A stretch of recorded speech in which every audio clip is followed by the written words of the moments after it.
first, I want to knock something on its head. And I'll say it again and again. Economic prosperity is not about numbers. It's about the value of the CD in your pocket. Full stop. And politicians should stop lying to us about debt to GDP ratio. It's not about how much your debt to GDP ratio is. It's how much of your income you are used to pay that debt. Don't compare yourself to Japan, which has over 200% debt to GDP ratio. The amount they pay for their debt is less than 20%. What are we talking about? Anyway, with regards to the tax, first, the tax is a red herring. And I'd like to shift a little bit tax and agriculture because, of course, when you give tax reliefs, you are supposed to help to revive an economy. Apart from the fact that planting for food and jobs have failed, it has failed. I mean, there are people in this country that are going hungry. Food inflation is gone through the roof. Instead of measuring outcomes, we talk about how many farmers have been helped, how many people have received implements. We don't measure outcomes. We're still importing tons and tons of broilers. And we're exporting tons and tons of eggs and rice. The poultry industry you're talking about is literally dead in this country. Yeah, we have engaged those in that industry, and we don't import. We don't produce even up to 2% of what we consume. So I'll come to that. And what we do. But if you look in the budget, they've also put in some scheme to do some poultry outgrower scheme and so forth. It's going to fail like the ones that failed in 2014, 2016, 2017. It will fail.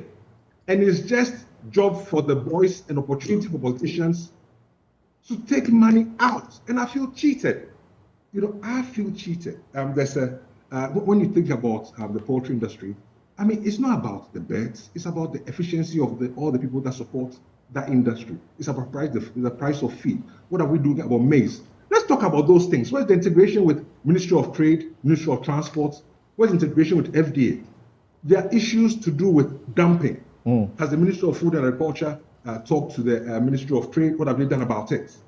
So I feel cheated. It's immoral. Money is being taken out of my pocket. I don't intend to interrupt you, but when you talk about the poultry industry, with my engagement with those of them who are in there, they are presidents and leaders on this show, and realizing, for example, how that industry is completely dying out, at a point, they had solace in the 1 egg per day for the school child. And then suddenly, somebody felt that a contract should be given to some person to go and bring something prepared in China with school feeding on it. And that completely took away their jobs. Thompson, and if you think about the tons and tons and tons of money we borrow for agriculture, it's sad that we're where we are. The issue is not about the taxes. The issue is about a lack of vision. The issue is it's not about money. It's about policy. The issue is lack of integration. The issue is lack of strong leadership to say no. Those are the issues. So those things you talk about, taxes, those things with the politicians, they are just red herrings. I mean, so I can bring in, a hatchery for tax-free. Well, fair enough. But how about all the other things that go into it? How about all that? Let's think short, medium, long term. Let's have policies and plans that make sense. We lack vision. We lack ability to plan. It's not about money. We lack strong leadership. That's the issue. And that's what we need to deal with. But if you ask me whether the taxes are beneficial, of course, I mean, what the tax is going to do? I mean, interest rates are over 40%. When the government takes money out of my pocket, all it uses it to do to fund its pet projects and give its employees more money. Why didn't it give the money back to me?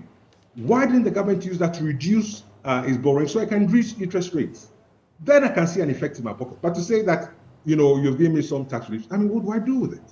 But business has also been complaining that if there was some sort of tax holidays or reliefs, it will help to grow the economy.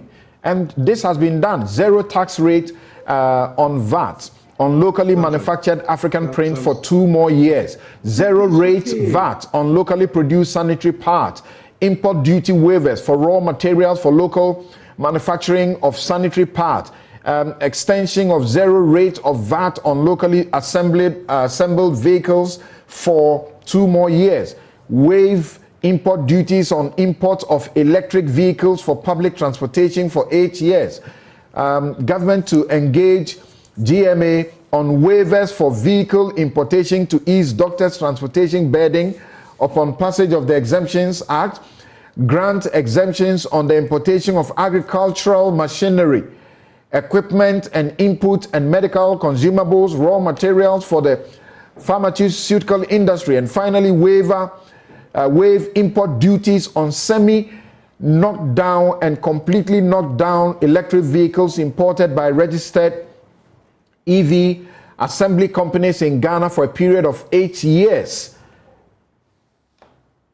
Let me take a couple. So you talk about tax exemption for electric vehicles. I mean, how many people work in that industry anyway? I mean, this is a tax for friends. Really, I mean, what are you trying to achieve? Of course, something like a tax relief on locally made wax prints and sanitary parts is good. But at the factories here, how long will it take for the factories to set up? In any case, it's not that 2 or 3 or 4% tax relief that you're giving that will incentivize the private sector to engage and invest. It's about all the other things. I mean, this, for me, there's so much showboating. There's too much showboating. And, you know, we're sort of shadow boxing. We're in the ring, but nobody's throwing a punch. We can't continue like this. There's a lack of vision, a lack of planning. I mean, the businesses are suffering. People are laying off staff. Don't we see that? Don't you realize Ghanaians are going hungry every day? What policies are we doing that will impact their lives? If the government has money, saved some money, it shouldn't be to YE, God for the boys, it shouldn't be the poultry. The government should facilitate. The government does not execute. And that is our problem. So for me, the taxes, they are nice, but really, the impact is negligible. How about the taxes that have also been introduced? And we're asking the question, how will the reliefs and the new taxes or the increases or review upwards of the taxes lead us to the destination, as in economic recovery? Government is to review and expand the environmental excise duty to cover plastic packaging and industrial and vehicle emissions.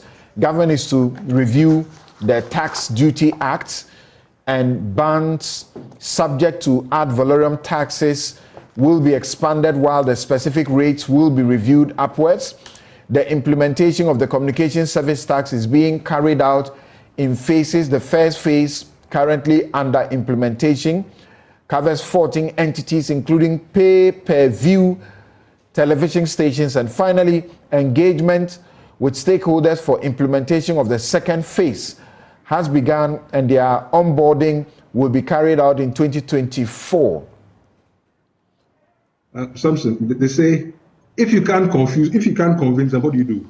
Confuse them. Don't be confused. And the impact is negligible. Ask anybody. If you can't convince them, confuse them. I mean, guys, come on. Let's be real. I mean, let's be real. How does the trader in Abosoka, how does he benefit? He's lost all his capital over the last 2 years. How does he benefit? He can't borrow to save his life. He has no chance of being able to raise more money. How does my friend, who has had to take his kids out of school because of DDEP, how does he benefit? Those taxes, you can ask those that have the figures, the effect is negligible. That is of no sure way to revive this economy. If you want to revive this economy, focus on driving the interest rates down. Focus on that. If there's any money, focus on reducing your borrowing. Then you can start to have some hope that there will be a revival. But this is showboating. I mean, this is, if you can't convince them, confuse them. You know, I mean, that's what I say to that. Finally, before you take leave of us, I'm interested in finding out. You've heard, for example, John Jinapo the NDC say that a total of 5.5 billion in tax exemptions is being offered to cover some 47 crony companies. I know generally there's been a complaint about how our government just give tax exemptions. What do you say about that? We will ask them to establish the truth in this. But what do you say about that? Okay, I have no way of confirming what she said.